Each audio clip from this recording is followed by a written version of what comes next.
The first question is, how have recent historical events affected the course of research in organizational psychology? Give an example of an event and the resulting outcome. So first I would say psychology in itself is a young field of science. It is a little over 100 years old. Organizational psychology is part of a broader field called industrial organizational psychology, and we usually refer to it as IO psychology. The actual definition, according to our textbook, organizational psychology is a field of psychology that utilizes scientific methodology to better understand the behavior of individuals working in organizational settings. For this purpose, we're going to talk about the workplace. One of the recent historical events was September 11th. This event affected the course of research because it forced organizations to think of emergency preparedness. And the second thing it did subsequent to the recession was consider the responsibility that organizations had to their employees. And we refer to that as the organizational contract. That's really what responsibility did organizations have for the well-being of their employees and vice versa. Another historical event was COVID-19. This was really an unprecedented event, and it forced a lot of people that had been working in offices to learn how to work from home. So telework and technology really came to the forefront of work during COVID-19 because so many offices were shut down, which affected how people communicated, how they did their work, how supervisors supervised, and vice versa, how people communicated with their supervisors. For some people, this was a positive thing for work-life balance. For some people, that meant that they were able to work their 8 hours or 10 hours, whatever their shift was, and they were already home, or they were already closer to have to go pick up their kids from wherever their kids may have been.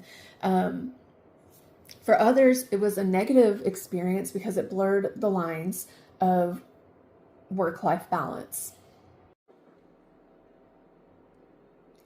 The second question is, describe the socialization process for graduate students in your program. Is the program successful in socializing newcomers and creating job-student embeddedness?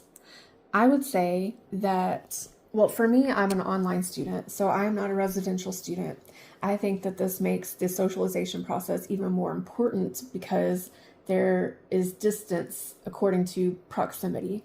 So socialization and embeddedness is really just making outsiders insiders. So taking people that are outside an organization, in this case, Liberty University, and bringing them inside the organization and really making them productive members of the organization. And so my job as a graduate student is to obviously be a graduate student. I think Liberty University does a great job. It started with the recruitment process. As soon as I showed interest in being a student and getting my master's degree at Liberty University, there were staff members that called to make sure that all of my questions were answered. If they didn't know the answer to a question, they referred me to someone that did. And I never felt like there was a lack of resource or there was a lack of, direction. I just didn't know where to go. The second part of that was onboarding and orientation. During that process, the organization, in this case, Liberty University, is setting clear expectations. A lot of times they talk about the history of the organization, and in this case, also the goals, the mission, the values. Additionally, at the beginning of every course, there's something called the course requirements checklist. It goes over that again, and each time you start a new course, you go through this process again, and it just reinforces the values and the mission and the goals of Liberty University. That's part of setting the clear expectations. I think professors do a good job of opening the lines of communication, and every professor at the beginning of every module, they say something on the discussion board or on the platform, the module platform, and they also provide just guidance throughout the course. Additionally, students have an area within Canvas that they're able to talk with fellow students. So overall, I think that Liberty University is successful in socializing newcomers and creating embeddedness. The third question is, how can an organization reduce or prevent work-family conflict? First, I don't think an organization can fully prevent work-family conflict, but I do think that there are ways they can mitigate it. Most of us are juggling childcare, parental care, and just other life responsibilities. I think there used to be a saying, keep work at work and your home life at home. But the reality is we're all one person and we all have different roles in life. And I think now organizational psychologists are beginning to look at how those different roles in life, how can they work together? Technology is obviously a benefit for work-family conflict probably most of the time. Some things organizations can do is create family-friendly policies. Some of those specifically might include on-site daycare, exercise facilities, flex time, telecommuting. I think before COVID especially, many people didn't realize that there was a possibility to work from home, or that there was a possibility to maybe do sometimes work at home and sometimes work in the office. And I know in the job that I was in, there was a huge mentality of you need to be in your assigned seat essentially, or you're not working. But that's really not true. I think there's a lot of things at home, working from home, that I got done much more effectively and efficiently without all of the interruptions of being in an office.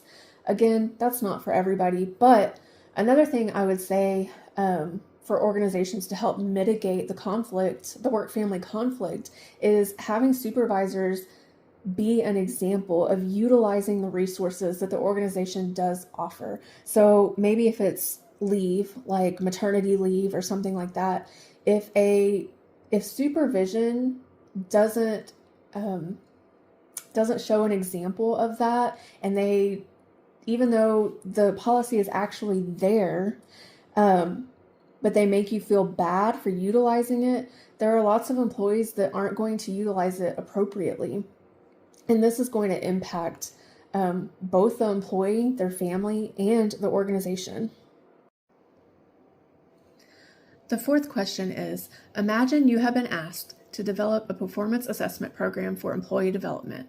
What techniques could you use to adequately evaluate employee performance as comprehensively as possible?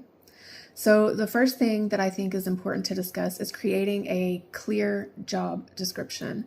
A lot of times job descriptions get outdated rather quickly as the job role actually evolves.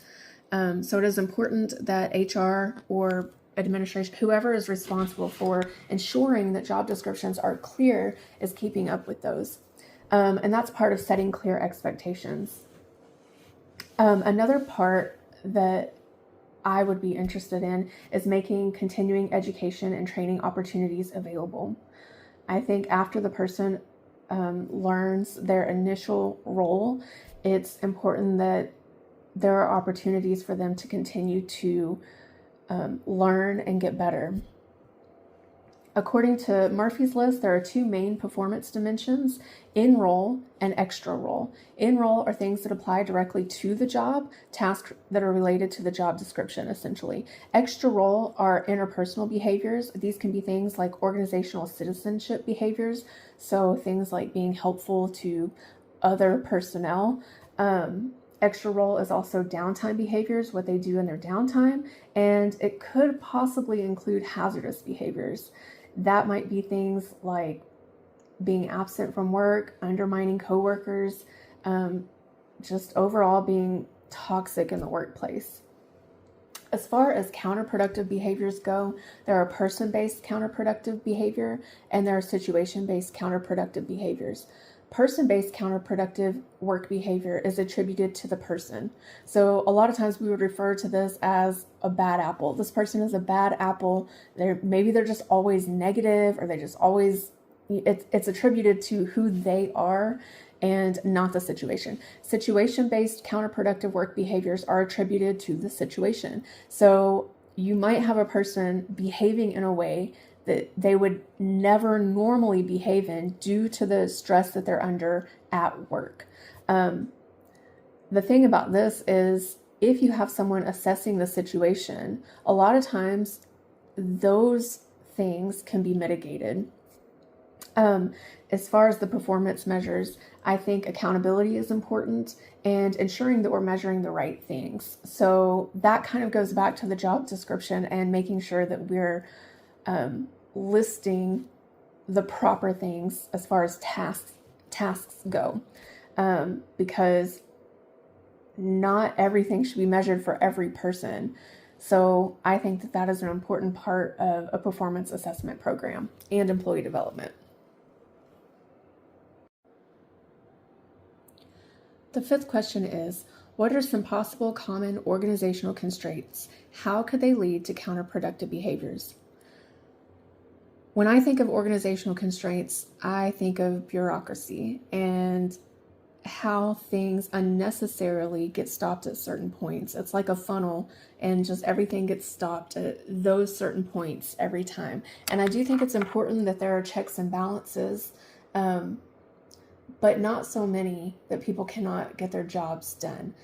How does this contribute to counterproductive behaviors? Well, it's a huge stressor. It stresses people out, and then they behave not in good ways.